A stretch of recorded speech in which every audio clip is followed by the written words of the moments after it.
welcome back to my channel. If you're new here, I'm Ella and I do lots of vlogs, but this is a different video. This is kind of more like kind of a podcast type episode, and we're going to chat about my tips for getting through the winter months and for getting through the Christmas period, because it's hard for a lot of us and I can definitely relate to the struggle of trying to keep yourself healthy, mentally healthy. So yeah, hopefully this helps. But yeah, before we get started, if you want to get yourself a little hot drink or get in some comfy clothes, get settled, get comfy. I feel like a lot of us struggle with this period from like Christmas, kind of November, December, January, February is like a really hard few months for so many of us, and I find it the hardest months of the year.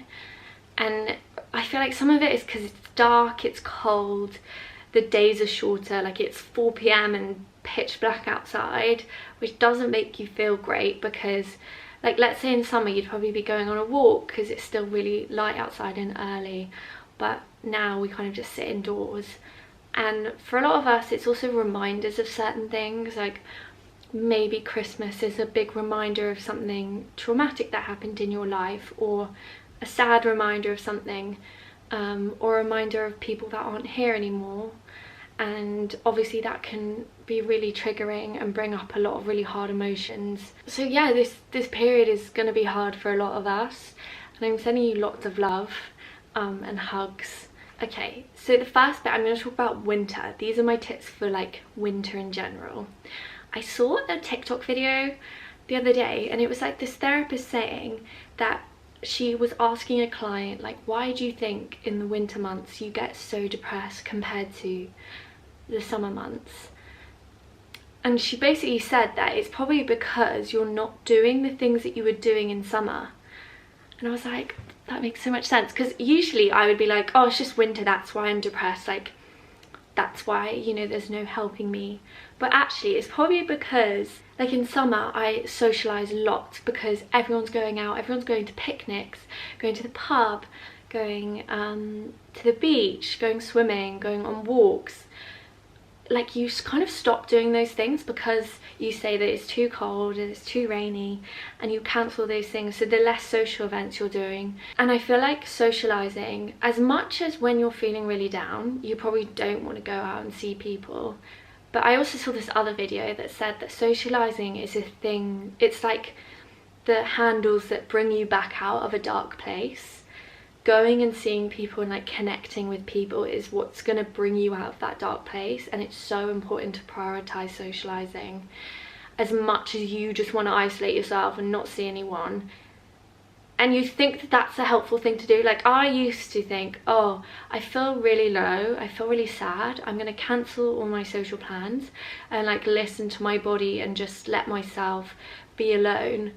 And sometimes that's helpful, but I think I was doing it too much, because I would do that but then I just end up being more sad, and kind of like, they call it like rumination, which is when you just like go around and around with these really negative thoughts, and like it just makes the feeling worse. And something I've learned this year is that you do need distraction. It's good to listen to your feelings and like sit with them, but you should also distract yourself too, because otherwise your brain is never going to get out of that negative cycle. Another thing that I would give a tip on is make sure you're moving your body. And I didn't want to use the word exercise because I feel like it's a really difficult word for some people and it might be really triggering for you. But when I say move your body, I just mean get out and about, like go for a walk, do some yoga, or if weight training's your thing, do some weight training. Like I really got into like strength training at the minute, and it's so like empowering, like it makes you feel so strong. And I know that when I'm like focused on the workout, I'm focused on the workout, I'm not focused on anything else or any of my other thoughts. We all know that once you move your body and you get your heart rate up, it releases those endorphins, which makes you feel a bit happier. I know it's hard to get yourself out of bed, it's cold, it's dark, you don't want to do it, but it's going to help you in the long term. Self-care. And I feel like when you talk about self-care, people just think about like face masks and bubble bath and stuff. But what I mean by self-care is it's the act of doing something for yourself, purely for you and purely just to make you feel good. That's what I mean by self-care. And things I do for that is I watch my favourite TV shows, I watch my favourite YouTube videos, I watch my favourite films, I listen to funny podcasts, I go on walks because I like going into nature and doing that, I buy myself a coffee. The act of doing something nice for yourself is kind of like reinforcing the message that you deserve kindness and you deserve to feel loved and to have nice things. Even if you don't believe that at first, I know a lot of us struggle with our relationships with ourselves, and I know I definitely went through a period of just hating myself, and the thought of self-care activities was like, why would I do that? But I feel like the more you practice it, the easier it becomes, and it's kind of like reinforcing that message for your mind, and soon you'll start to accept it and you'll start to actually believe that you do deserve nice things. And you know, winter months are really hard and we deserve nice things to make us feel better. Like, I don't know, with a friend, if they were struggling in winter, they're going through a hard time, what would you do? You would do nice things for them, right? So just do those nice things for yourself. Your sleep schedule is so important. Sleep is so important. I learned about it on my degree, and sleep deprivation, so when you don't get enough sleep, it is so bad for your body. It's so bad. It messes everything up. It messes up your hunger levels, it messes up your dopamine, it messes up your concentration and your ability to work and problem solve. You're more impulsive, so you're more likely to say yes to things and do things that you wouldn't usually do, say things that you probably wouldn't usually do when you're sleep deprived. Like, it messes everything up, and you might think like, oh, I'll just need a week of bad sleep for it to actually affect me. It starts affecting you from the first night of bad sleep, which is crazy to me. Anyways, I'm gonna stop being a geek, but yeah, sleep is so important, and I know how important it is for my mood, so I make sure to have a good sleep schedule. And I think a lot of, you know, you'll watch some of these videos that say how to get through winter is like, wake up at 5 AM. And I'm like, no. Like, okay, if 5 AM works with your sleep schedule and you want to wake up at 5 AM, go for it, and you still get 8 hours of sleep, go for it. But if I were to wake up at 5 AM, then I just wouldn't get enough sleep. So on days where I want to be productive, I still let myself sleep in, because I know that sleep is the top priority over anything, because I will have a bad day without enough sleep. Things to help with sleep is like get a sleep routine, which is just doing the same things each night to kind of, you know, get your body ready for sleep. I listen to music to get myself to sleep at the minute, lavender spray, low lighting a few hours before bed, things like that. Another thing is vitamin D supplements, because we don't get enough sunshine in the UK during the winter months, and this is like from the health, I think this is like NHS advice, is to take vitamin D supplements because we aren't getting enough vitamin D, and that is associated with like low mood. So definitely remember to take your vitamin D. I keep forgetting to take it, but I finally bought some the other day, and I'm going to keep on top of that throughout winter just to make sure that I'm giving myself enough vitamins and things. I also saw this thing, like, it's like a sun lamp, and it's for things like seasonal affective disorder or seasonal depression, and it like mimics the sun, and apparently that's supposed to help your mood. I've never actually tried one, so I don't know if they work, but that would be something to invest in. I think you can get like a small one off Amazon. I kind of want to give that a go. Also, remember to talk to those around you. It can feel really lonely during the cold winter months, especially if you're finding yourself isolating from other people and not going out, not replying to messages. All those thoughts that you're having and all those emotions, you're just kind of keeping to yourself, and it's just like staying here, staying in your chest, it's staying in your mind, it's not going anywhere. And the most helpful thing you can do is just talk to someone about it. And it's not talking to someone and like expecting them to kind of give you this amazing advice that's going to fix everything. It's just the act of talking to someone and kind of like talking it out and getting someone else's perspective on it, or just knowing that someone else cares about you, which they do, and they probably want to hear what's going on with you. Like, they're there to support you, your friends and family are there to support you. So if you feel comfortable, definitely just keep talking to people about how you're feeling, what's stressing you out, what's getting you low, and also make time to listen to other people, but I'm sure you guys will do that too. Also, I feel like we just gotta romanticize winter a bit more, because if you see all those like TikTok trends throughout summer, it's like romanticizing summer and like summer dumps. We just need to do it for winter. I think we need to like romanticize the hot chocolates and the cozy Christmas markets and the cozy Sundays when it's raining outside and you're watching a film under a blanket with your hot chocolate. Snow, when it snows, like when it snowed the other day in London, it was literally the best thing ever. Like, I was walking to work, it was 7 a.m. and I was like, I do not want to be awake right now on the way to work. But the path up to the hospital I work at, it was so snowy, it was so thick, and it was just like made me feel so good. Like, I had such a big smile on my face because I was just like, I feel like I'm in Narnia. Like, it was giving me such good vibes. You just have to take what you can get in winter, like hold on to those really lovely moments, like when it snows for the first time, or when there's blue skies. And there is a lot of blue sky during winter. I am someone that will always look for a patch of blue sky every day, and I see it quite a lot. Like, once you start looking for it, you'll see it. Okay, this part we're going to talk about Christmas specifically.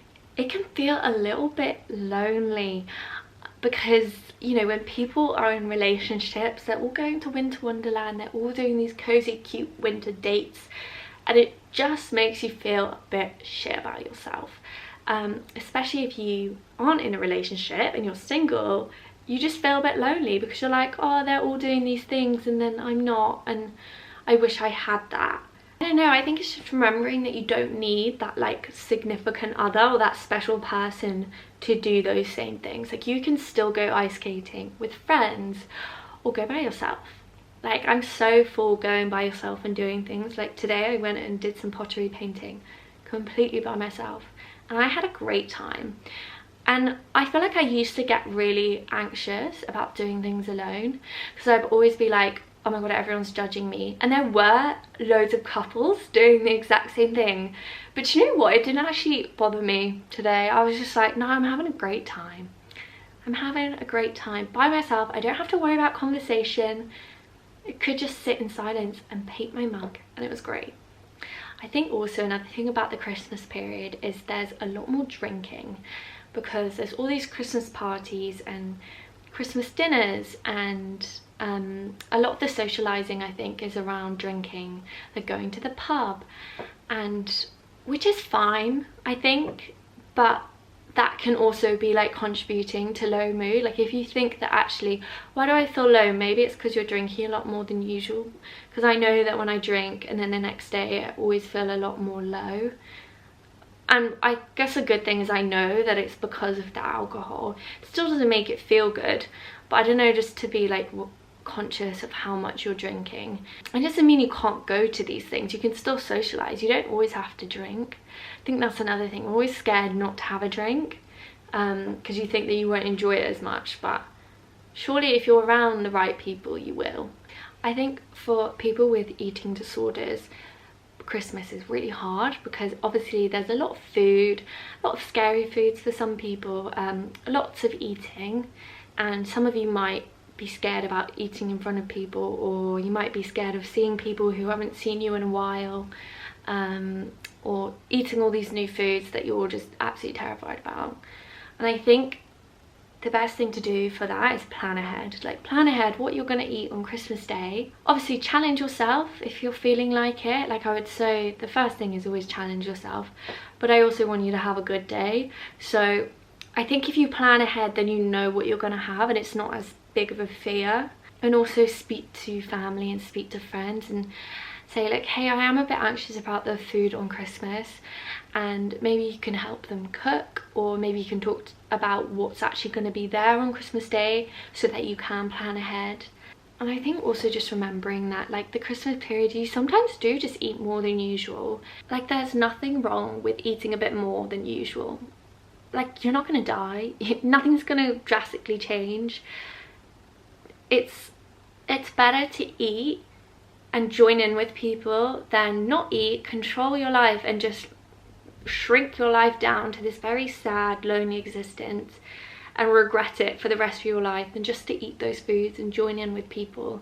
Think about what you're going to gain from eating those foods. You're going to gain that enjoyment. It's going to taste great. You're going to be able to join in with family, join in with friends, and that should be at the forefront of your mind when that guilt kind of comes over. And just remember that guilt will go away. Like it's just the feeling that will come up like this and you'll feel really shit about it, but you just got to sit with it and let it go, because that's the only way you're going to get through that. And the more you do it, the easier it's going to get. Like I can promise you, there was a time where eating Christmas foods would fill me with so much guilt, but I don't get that anymore, and that's just through practice and through challenging those foods. I think another thing is a lot of us struggle being around family maybe, or being around certain family members or certain family friends. I don't know who you spend Christmas with, and that can make us feel a bit anxious. I think just going in with like not putting so much pressure on yourself and putting so much pressure on the day to be perfect. Like there might be arguments, people might say things that are gonna hurt you or offend you. I think it's just putting yourself first, and maybe try and set that boundary with that certain someone and say, please can we not discuss this topic, or I would really like to not talk about this, or shut down a conversation if it's something that's making you uncomfortable. Like don't be afraid to set those boundaries for yourself and to kind of protect yourself. And also like one thing is, if you need a break throughout Christmas Day, Christmas Eve, and you're finding that there's so much family around and it's really like triggering you, or it's making you feel anxious or stressed or overwhelmed, take yourself out for a walk on your own. Take a moment to yourself. Say like, hey, I need a moment. I'm gonna go for a drive, I'm gonna go for a walk, I'll be back. And I think that's so okay. Like I don't think it's selfish. I think you've got to do what's best for you. You know yourself better than anyone, and it's okay to take that little break throughout the day.